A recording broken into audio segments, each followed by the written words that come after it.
Hey guys, क्या हाल है। Welcome back to new video. तो भाई आज की वीडियो में बहुत ही इंपॉर्टेंट टॉपिक पर डिस्कस करने वाले हैं। तो आज अपन डिस्कस करने वाले हैं कि क्या हमें एक साल में कंपनी स्विच कर लेना चाहिए। या बहुत बच्चे मेरे से पूछ रहे थे कि भैया मैं जो है अभी मुझे 6 महीने हुए हैं या मुझे 1 साल हुए, तो क्या मैं कंपनी स्विच कर सकता हूँ। मैं अभी जो प्रोबेशन पीरियड पे हूँ, मतलब मैंने अभी अपना जो है प्रोबेशन पीरियड ख़त्म नहीं किया है, तो क्या मुझे कंपनी स्विच करना चाहिए या नहीं करना चाहिए। तो बहुत ही शानदार वीडियो होने वाली है। सबसे पहले तो भाई वीडियो को लाइक करो और अगर चैनल में पहली बार चैनल को सब्सक्राइब कर देना। तो करते हैं शुरू।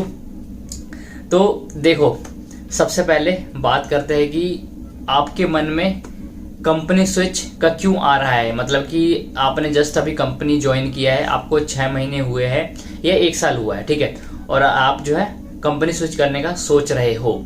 तो इसके पीछे काफ़ी सारे रीजंस हो सकते हैं मेरे हिसाब से। अगर आपके मन में ये थॉट आ रहा है तो पहली चीज़ तो ये आना नहीं चाहिए, लेकिन अगर आ रहा है तो इसके पीछे क्या रीज़न है। इसके पीछे आपका रीज़न हो सकता है, सबसे पहले हो सकता है कि आपका फाइनेंशियल, मतलब आपका पैसा रीज़न हो सकता है कि भैया आपको पैसे की ज़रूरत है, आपको और पैसा चाहिए, जो पैसा आपको मिल रहा है उससे सेटिस्फेक्शन नहीं है आपको, ठीक है। सेकेंड रीज़न क्या हो सकता है कि आपकी लर्निंग नहीं हो रही है, मतलब आपकी ग्रोथ नहीं हो रही है करंट कंपनी में। सेकेंड रीज़न हो सकता है।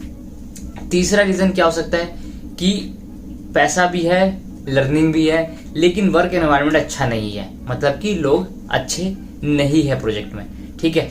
तो ये भी एक बहुत बड़ा रीज़न हो सकता है कंपनी अगर आपके मन में स्विच करने का आ रहा है तो। और चौथा रीज़न ये भी हो सकता है कि आपको जो है जिस टेक्नोलॉजी पे काम मिला है वो टेक्नोलॉजी पसंद नहीं आ रही है। मतलब कि आप चाह रहे हो कि टेक्नोलॉजी स्विच करना चाह रहे हो कि मेरे को इस टेक्नोलॉजी पे काम नहीं करना है, अब मैं अगली कंपनी में जा रहा हूँ, टेक्नोलॉजी चेंज करने जा रहा हूँ, ठीक है। तो भाई ये हो गए हमारे 4 रीज़न। इसके अलावा और भी छोटे छोटे रीजन हो सकते हैं कि आपको लग रहा है कि मेरी जॉब सिक्योरिटी नहीं है तो इसलिए भी आप चेंज कर रहे हो, या और भी कुछ फैमिली का इशू हो सकता है, मतलब रीजन हो सकते हैं बहुत सारे, ठीक है। तो हमने जो है बेसिकली 4 कंसिडर करे हैं। तो अगर मैं बात करूं सबसे पहले कि पर्सनल, अगर इसके अलावा अगर आपके कोई भी रीजंस है, जैसे कि आप सोच रहे हो कि यार पूरी दुनिया भाई चेंज कर रही है कंपनी 2 साल 2.5 साल में, तो क्यों ना मैं भाई 6 महीने में कंपनी चेंज करके कुछ नया कीर्तिमान उखाड़ दूं, है ना, खड़ा कर दूं।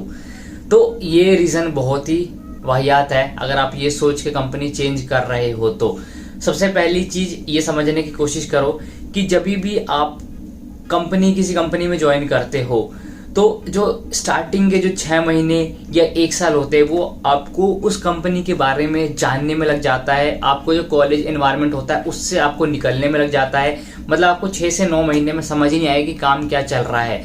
पर्सनल एक्सपीरियंस बता रहा हूँ, जब आप काम में ढलोगे, 6 से 9 महीने कंपनी के बारे में जानोगे, उसके बाद नेक्स्ट आपको जो है 6 से 1 साल जो है आपको 6 महीने से 1 साल जो आपको काम के बारे में जानने में लगेगा, उस टेक्नोलॉजी के बारे में जानने लगा कि उस टेक्नोलॉजी में क्या काम हो रहा है, एक्चुअली में ये काम कैसे कर रहा है।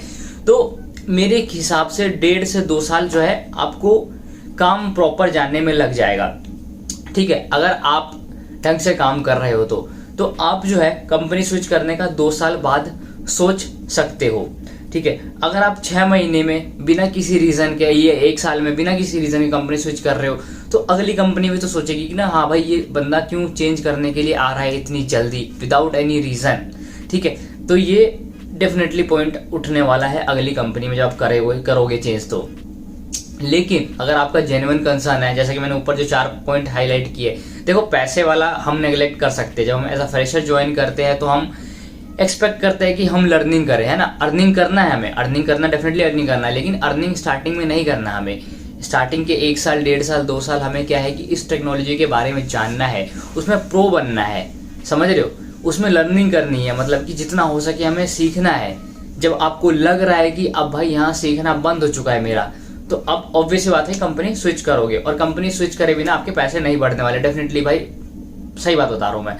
तो 2 साल जब आपको हो जाएंगे, लगभग 2.5 साल हो जाएंगे, तो आप जो है कंपनी स्विच करने का सोच सकते हो। एक बहुत ही अच्छा टाइम है ये। तो भाई कईयों के ये भी रीजंस होते हैं कि मेरे को सब कुछ अच्छा है, मेरे को प्रोजेक्ट अच्छा मिला हुआ है, मुझे पैसों की कोई दिक्कत नहीं है, लेकिन मुझे लोग अच्छे नहीं मिले हैं। मतलब भाई वो समझ रहे हो ना, होता है ना कि जब हम प्रोजेक्ट में ज्वाइन करते हैं लोग से एक ट्यूनिंग नहीं बनती है, बॉन्डिंग नहीं होती है, तो फिर काम करने में जो मज़ा नहीं आ रहा है, तो लोग इस चक्कर में भी कंपनी स्विच करने की सोचते हैं। और ये भाई कोई गलत नहीं है मेरे हिसाब से। अगर आपको ऐसा लग रहा है, आपको ऐसा फील हो रहा है, तो आप डेफिनेटली चेंज कर सकते हो, कोई दिक्कत नहीं है। या जो चौथी चीज़ मैंने आपको बताई कि अगर आपको टेक्नोलॉजी पसंद नहीं है, नई टेक्नोलॉजी में जाना है, तो भी आप चेंज कर सकते हो। लेकिन अगर इनमें से कोई भी रीज़न नहीं है तो मैं आपको सजेस्ट नहीं करूँगा कि आप कंपनी चेंज करो। अब बात करते हैं कि लोग पूछ रहे थे कि भैया अगर मैं प्रोबेशन पीरियड में चेंज कर दूं, मतलब मेरे साथ कंपनी का सर्विस एग्रीमेंट है, बॉन्ड पीरियड है, मतलब 1 साल तक मैं कंपनी नहीं छोड़ सकता हूं, तो क्या होगा उस केस में?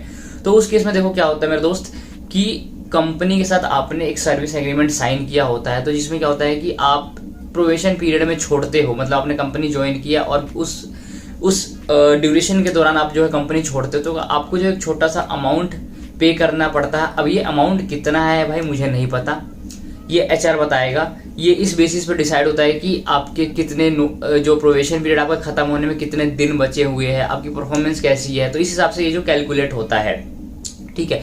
तो अगर आप प्रोबेशन पीरियड में कंपनी छोड़ रहे हो तो आपको कुछ पैसे पे करने पड़ेंगे। और सबसे बड़ी चीज़ क्या है कि आपको जो एक्सपीरियंस लेटर नहीं मिलेगा। अगर आपने प्रोबेशन पीरियड में कंपनी छोड़ दी है तो आपको एक्सपीरियंस लेटर नहीं मिलेगा। मतलब आपने जो 6 महीने 9 महीने, अगर आपका 1 साल का जो है, मान के चलो कि लॉक इन पीरियड है, आप 1 साल पे नहीं छोड़ सकते हो, आपका बॉन्ड पीरियड है 1 साल का, तो आपको जो है वो लेटर नहीं मिलेगा। तो आपको 9 महीने जो है वेस्ट गए। मतलब अगली कंपनी में जब आप जाओगे तो एज अ फ्रेशर ही आपको वर्क करना पड़ेगा, ठीक है, तो वो आपका वेस्ट गया।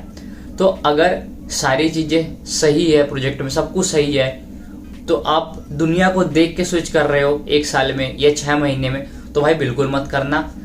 अच्छे से नॉलेज लो, अच्छे से लर्निंग करो, और उसके बाद 2-2.5 साल बाद अपने को अर्निंग करनी ही है, ठीक है। तो बस भाई, वीडियो कैसी लगी बताना कमेंट बॉक्स में, और वीडियो को लाइक कर देना, चैनल पर पहली बार चैनल सब्सक्राइब कर देना। तो मिलते हैं अगली वीडियो में कुछ और बढ़िया इन्फॉर्मेशन के साथ, तब तक के लिए बाय बाय।